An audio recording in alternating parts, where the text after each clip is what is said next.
wanted to make a tutorial about this because I just found out. So after you take those cylinders, electrical valves things out, these ones, you simply pry them open. You're gonna have these, and these are from my old beko. I wanted to clean them. I tried to pry them open first with a screwdriver, or just try and get it open, but no, that's the wrong way. You actually have to grab it, unscrew it, and there it comes. No, that's not a lot of dirt, but let's see the other one. Maybe the other one is a bit more dirty. Maybe. No, they're both pretty clean.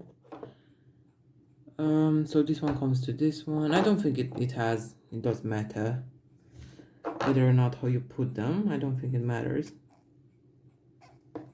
And there it comes. So when the solenoid valve, like the cylinder, electrical cylinder, kicks on, this goes low, like this, and the water passes by.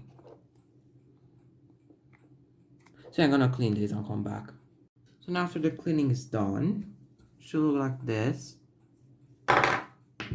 Get a pair of pliers again.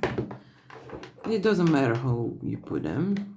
You need to be careful. These to be on the lip of the other part, and you kind of just screw it like that inside. And you screw it in. You screw the other one, and then you tie them both of them like so. You don't need them very tight. On some Electrolux or that kind of expensive brands, you have a kind of a tool that you get with, and then you can put a socket. Then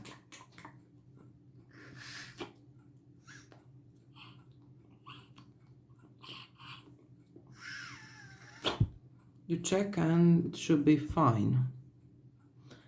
I guess I did something wrong. It just doesn't work so.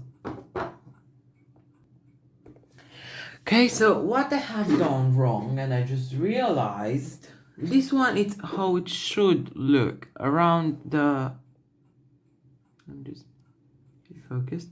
So you see there's a little bit bent that you just get like that until it's perfectly straight around and under this one is also bent, which would let the air escape and also the water. So you just go around and press it in until it's getting itself great and done. Just like that around.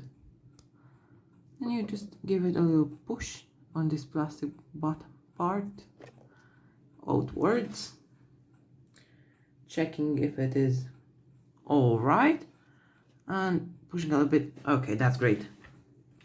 So this is what I done wrong, and you should be careful about that. So this is the one I have. It's a full part.